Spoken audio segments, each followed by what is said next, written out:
couldn't cover last week's topic, how to do it all, go check it out on the blog or the previous video if you missed it, without following with this, signs of burnout. It's vital that you become aware and can recognise signs of burnout, because so often I believe we live with symptoms that we put up with as normal or don't recognise as stress, only for them to then bloom into full-blown illness later on.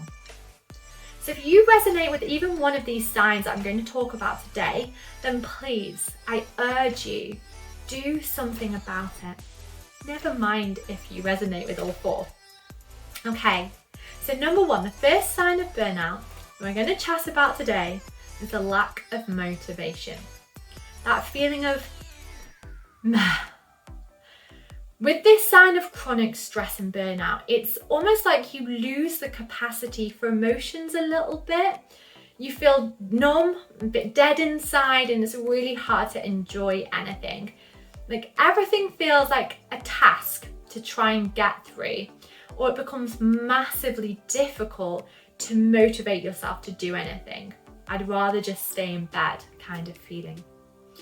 So warning signs for me with this is when I'm dreading things that I normally look forward to and usually enjoy. Things like working out, yoga, one-to-one sessions with my clients, creating content to serve you all. I usually love these things. They light me up, and it's usually not an effort to fire myself up for them or feel excited about them. But if I start to notice that these things are becoming chores or unenjoyable, then it's not a fault of the activity. It's not that it's something I no longer find enjoyable. I know that. It's actually that I've overloaded myself so much that I've lost the capacity to find joy in what I do temporarily. So if you're experiencing a lack of motivation, it could be burnout. Number two, signs of burnout include physical symptoms. And our body is really clever at sending us signs that we are overloading ourselves. And the signals that will send us will get stronger and stronger if we ignore them until we break down. My personal experience of stress and burnout has in fact included all of these physical signs that I'm about to say. So with sleep, I find that I'm hugely more sensitive, like any noise, light or step or whisper will wake me up. And that's your nervous system geared to help you out, to launch itself into a high state of alert to try and help you get through tough stuff. I also have had like recurring random insomnia where sleep just doesn't happen for one night. So any kind of disruption to sleep, like trouble getting to sleep, waking up in the middle of the night and being unable to drop back off is a really common one, or waking up super early can all be stress induced. It can definitely help to invest in sleep hygiene practices. And if you're interested, Matthew Walker's work is a brilliant place to dive into this further. His book is called Why We Sleep. I also find a physical symptom of stress is decision fatigue along with memory loss. So not having very many memories of my recent past, and in no way remembering conversations, even arguments that I've had with my husband in the past. When we live in fight or flight, compounded sometimes by not getting enough sleep, our brains just don't prioritize shifting information to our long-term memory. It basically chucks out anything that it thinks you don't need to survive in this instant. Stress and burnout can also produce pain. And tension headaches, for example, is a common way that this shows up. But pain elsewhere, even back pain, is potentially at least contributed to by stress. Digestive discomfort and problems are also massively linked to stress. So these can include things like painful bloating, feeling sick, poor digestion, constipation, diarrhea, and more wind. Your gut bacteria are a massively powerful indicator of how your system is doing, and the gut-brain axis has been a huge area of research over the last 10 years. We now know that our gut bacteria can be involved in synthesizing things like certain neurotransmitters, so looking after them is pretty important. Okay, next one. Sign number 3 of physical burnout. And this one really gets me. But before I tell you what it is, do hit like and subscribe on this video. And head to the description section, click on a link there, and I can send you my free Getting Started guide. I would love to help you on this journey of stepping into your picture of full health. Okay, so number 3 is recurring limiting beliefs. And what does that mean? So you might feel like you've come a long way, you've dealt with a lot of the inner critic and things like that, but then bam, you're right back in it, and you find that your brain's telling you these negative things that you thought you'd maybe settled. And doom scrolling is one that really gets me. Things like I'm scrolling through social media and that voice pops up that says I'm not creative enough, I'm not likable enough, I'm not attractive enough, I should be achieving more, I'm not doing as well as that person, or there's no space for me in this job or industry. Like literally so many scarcity issues. And often it can crop up with body image as well. And literally if I take a dive into these areas of limiting belief, I'm in deep. One episode of comparison-itis and it snowballs. And before I know it, I'm basically the world's most horrible, rubbish at everything, awful looking person. So if this is like, yeah, this is me too, limiting beliefs cropping back up could be a sign of other things happening in our life, not just burnout, but we are potentially more vulnerable during times of high stress.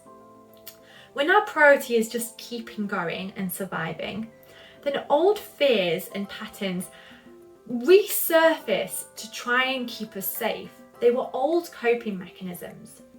And then compound that by potentially not getting enough rest, being tired, low in energy, we can be particularly susceptible to falling into unhelpful or unkind ways of thinking about ourselves. And then finally, our 4th sign of burnout is self-sabotage. So in the context of burnout, self-sabotage can look like an unwillingness to engage in what we know will make us feel better. So things like we know a walk or getting outside or yoga, a workout, journaling, breath work, fun hobbies or self-care habits will make us feel better. But we just really feel like not doing them. It's really interesting, isn't it? The temporary disconnect from these practices or hobbies should be a real red flag. It's a massive sign that the inner fear has taken over, and this conscious or subconscious voice that says we are not worthy of feeling good, that we don't have time because we're not worthy of rest, that we haven't got through the to-do list, so we're not worthy of rest.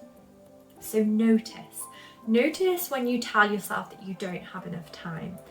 And if it's more than a temporary lack of interest in doing the things you love, don't rule out reaching out for help.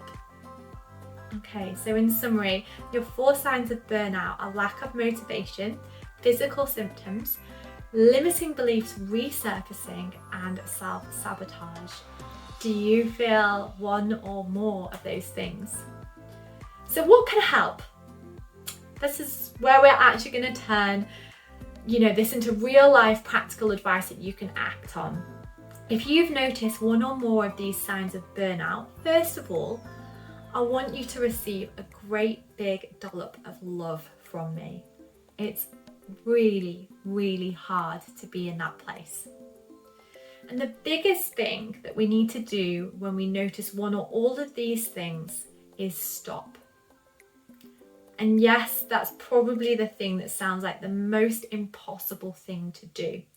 But you need to create the space to switch off.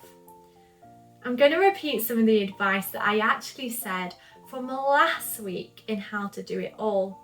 Because when we try and do it all and burnout, they're two sides of the same coin. I think one very often is so closely linked to the other. So you must set aside a time when you can truly stop and do less. Again, this might mean some tough decisions and saying no to some good or fun opportunities. Remember, if you don't do this, sooner or later, you'll be forced to. And it can simply be one day or even one afternoon when you shut off work, get rid of social media, emails, everything else other than just being.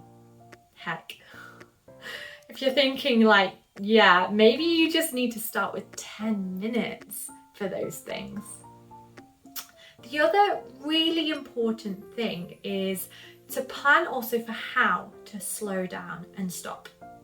So that might mean gathering the support around you to get through those tough feelings that come with slowing down. So ask for help from your friends, family, work colleagues or boss or a health professional.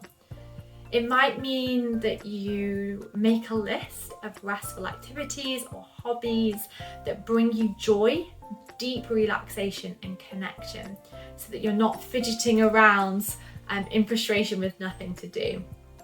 And then remember, sometimes if you don't plan those things, then the easiest thing is probably then that you'll latch onto other numbing behaviour, such as binge watching TV, alcohol. So I love the idea of putting yourself on a scripted spa weekend or evening if you can.